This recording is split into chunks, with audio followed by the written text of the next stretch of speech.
নমস্কাৰ বন্ধুসকল, মই এপিআৰ ৰিংকু স্বাগত জনাইছো মোৰ ইউটিউব চেনেললৈ। তো আজি ভিডিঅ'টো মই অনলি এপিআৰ কেন্দ্ৰীয়সকলৰ কাৰণে বনাইছো। কিছুমান কথা কম, তোমালোকে শুনিবা। সকলোৱে নিজৰ নিজৰ কাষ্ট আৰু পিএইচডি ৰিটাৰ্ণ মাৰ্ক কিমান পাইছা সেইটো কমেণ্ট বক্সত মোক কমেণ্ট কৰিবা। লগতে 2022 আৰু 23 যিসকল প্ৰাৰ্থীয়ে এপ্লাই কৰিছে সিহঁতে ফাৰ্ষ্ট প্ৰিফাৰেন্স কি দিছে সেইটোও কবা কমেণ্ট বক্সত।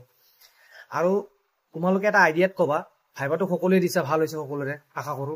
তোমালোকে এটা আইডিয়াত মোক মাৰ্কটো কি কৰি দিবা যে পিএইচডি ৰিটাৰ্ণ আৰু ভাইবাত তোমালোকে কিমান পাবা, সেই আইডিয়াত মোক কোন কেটেগৰীৰ হয় কমেণ্ট বক্সত কমেণ্ট কৰি জনাবা। আগতে এটা ভিডিঅ' দিছিলো ফাইনেল কাট অফৰ ওপৰত, সেইটো মই এটা আইডিয়া তোমালোকক কৈছিলো যে ইমান কাট অফ যাব। এতিয়া তোমালোকে যে মোক কমেণ্ট বক্সত যদি কমেণ্ট কৰি মোক কোৱা 450 কেণ্ডিডেট আছে, 450 যদি 200 জনে কমেণ্ট কৰে তথাপি ফাইনেল কাট অফটো ওলাই যায়।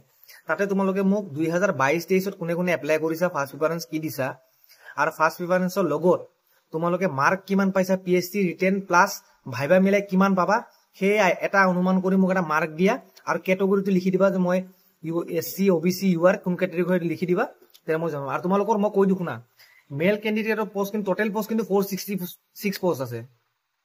তাতে ফিমেলৰ তোমাৰ 204 30% ৰিজাৰ্ভেশ্যন আছে আৰু 262 তোমাৰ 30% ৰিজাৰ্ভেশ্যন আছে।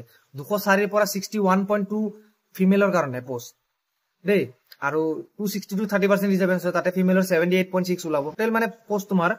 টোটেল পোষ্ট তোমাৰ 139 দুটা পোষ্টৰ পৰা ওলাই যাব। এতিয়া তোমাৰ মেল কেণ্ডিডেটৰ পোষ্ট কিমান থাকিব, 326.2 পোষ্ট থাকিব 466 পৰা দেই।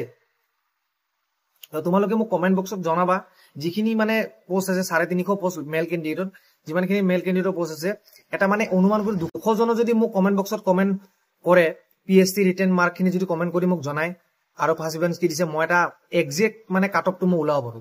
সকলোকে ভিডিঅ'টো শ্বেয়াৰ কৰা, যিখিনি এপিআৰ কেণ্ডিডেট আছে সকলোকে শ্বেয়াৰ কৰা আৰু সকলোৱে কমেণ্ট বক্সত মিনিমাম 200 জন ল'ৰাই কমেণ্ট বক্সত কমেণ্ট কৰা পিএইচডি ৰিটেন আৰু ভাইবাত মিনিমাম কিমান পাবা। ভাইবাৰ মাৰ্কটো ক'ব নোৱাৰি যিহেতু কিমান দিয়ে, তোমালোকে পিএইচডি আৰু ৰিটেন মাৰ্কটো তোমালোকে কমেণ্ট বক্সত কমেণ্ট কৰা আৰু ফাৰ্ষ্ট প্ৰিফাৰেন্স কি দিছা সেইটো ক'বা আৰু কাৰ কাৰ কোনটো এডভাৰটাইজমেণ্টৰ নাম আহিছে সেইটোও জনাবা।